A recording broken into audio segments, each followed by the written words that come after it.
Man, on that land. Let's see. How y'all doing? How are you doing? I'm feeling good, man. I'm feeling good. Body is getting there, healthy. You happy that Mike Pennel's back? I'm super excited, man.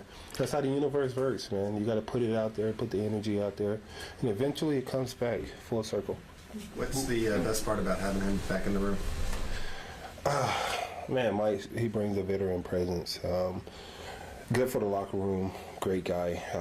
Like one of my brothers. A lot of good things I could say about him. Just bring positive energy. I think that's something goes underrated in a football locker room. A good high energy guy that keeps everyone fun, happy, but also makes you remind the importance of how old and how gracious this game is. Yeah, the Bills' regular season in Buffalo.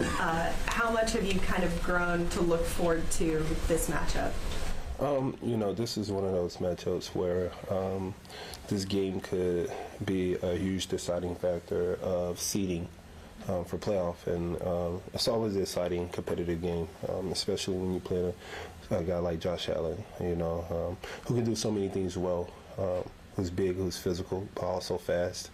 Also have a big arm that can make any throw, and he makes the guys around him better. So we know it's going to be a competitive matchup, and we always look forward to the challenge. Steve's mentioned something just about how difficult, even if you do stay in your rushing lanes against Josh Allen, you still can make something happen. Just wondered if you can speak to the player, just the difficulty in the moment of that. Yeah, because Josh Allen is big enough where he can break tackles, but he also fast enough where he can slither through. So being very, very, disciplined on your rush lanes and more so closing the pocket on him. I don't think there's a way of stopping Josh Allen, but there's definitely ways that we can find to slow him down or be effective towards him and getting an advantage on their offense. Assuming that you stayed in contact with Pennel after training camp, how do you think he handled the disappointment of that? Unfortunately, our contact kind of died off a little bit. Every now and then we'll contact each other. It's difficult when you're in the season and you're in the midst of things. And he's playing for a different team. I'm playing for the Chiefs. And, the day-to-day contact we have now is very easy because we're in the same position room. Our lockers are close by, so we're kind of forced to establish communication.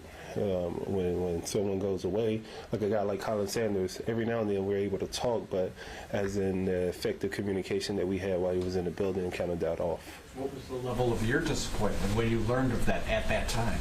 I was very disappointed, but I understand that, Veach always has a plan, and luckily we was able to bring my guy back. Chris, we're all dying to know since that Raiders game, did you ever get pasta? I did get pasta. I did get pasta. Maria Spags, she's an amazing cook. Oh my God! If you guys ever had the chance or the opportunity to taste her homemade sauce, her gravy, because Italian is not sauce, it's gravy. If you ever have the opportunity to taste her gravy, OMG, she's serious in the kitchen. So I've been being very nice to Spags lately. Me and him has been on one accord. My profanity have completely stopped, and I hope I continue to receive pasta. Chris, when you think of those big game moments against Buffalo over the years, is there one that still fuels you heading into the matchup this weekend? I think there's a lot of moments that we've created amongst the competitive game of against Buffalo, especially like we can go back to the 13-13 game where I sort of had doubt that I don't know if we're going to be able to get this in 13 seconds. We was being able to make it happen. Go back to a game in Buffalo where the field goal kicker missed the kick. It's a lot of moments like that. That's what makes this game so interesting, because anytime we play Buffalo, we know it's going to be an exciting, competitive game until the end of the game. And that could be the deciding factor for the winner of the game, the last 2 minutes of the game. So we know it's going to be a high competitive spirit game, and it's a huge deciding factor for a lot of things going forward in this season. Chris, when you go in a hostile environment like that, what kind of fuels you and kind of pushes you through some of those moments? Well, first is about taking it in. I'm going to go to Bar Bills, grab some wings. You know, you got to accept the culture a little bit, understand the culture, and, you know, the fans there are very, very in tune. They're very similar to Kansas City fans, but it's no place like Arrowhead, but very similar and to the aspects of how in tune they is with the football team, as in cracking tables, jumping on tables, doing the rock, people's jumps, elbow on tables, and just the excitement they have for the Buffalo Bills. And we know it's a hostile environment. We know it's us against everybody. And, you know, for me, that's a motivational factor that I carry with me. At directly said, you know, they don't like us. Is there a fun aspect to that, of going into something like that? I think it's a fun but respectful aspect. We don't like any team that comes in here. Sure don't like their fans, but we respect their fans to a certain extent, you know.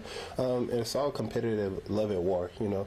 When the team come here, it's not like we cheering for a team that comes here, whether it's the Raiders, the Washington, or better yet, Buffalo, the team who have beaten us a couple times. So we don't like them either. But it's a respect level that we also have with it because of the game. Chris, you guys have been really good on fourth down defense this year. Is that an attitude, approach? What do you owe that to? I think it's a lot goes into that. I think the attitude, especially being aware that these teams are going for it more on fourth down, being prepared for it, being proactive throughout the week to just don't run off the field on third down, because if it's fourth and short, most likely these teams are going for it. It's a high chance. So we got a lot of good coaches who prepare us for these type of moments. We actually go through a situational in practice for these moments. And I think for us, it gives us the comfortability to, when fourth down approaches, we're like, it's another down for us. Let's go. Last one. Chris, last week during the press conference, you said that you grew up a hooper, that you're all Stephen Curry now. Do you think he's the greatest point guard of all time? Well, that's a biased statement because, well, you could take it as this, okay? I didn't grow up in the Magic Johnson era. But when you talk about greatest point guard of all time, Magic Johnson is one of the point guards who could play all positions, right? From center to point guard. I don't think that would be done again. But then you go as the greatest shooter and scorer as a point guard. I think, without a doubt, it's Stephen Curry. It's more so as a personal preference of how you view it. Another argument is like Jordan and Kobe. If Kobe did everything Jordan did, how is he not like the second greatest player of all time? I agree. To me, Kobe is number one. Y'all take care. What song is that, Chris? Fade on Philly. Let's go. Y'all like it? Is that your best one? Don't know it. Is that your favorite? Y'all take care. All right.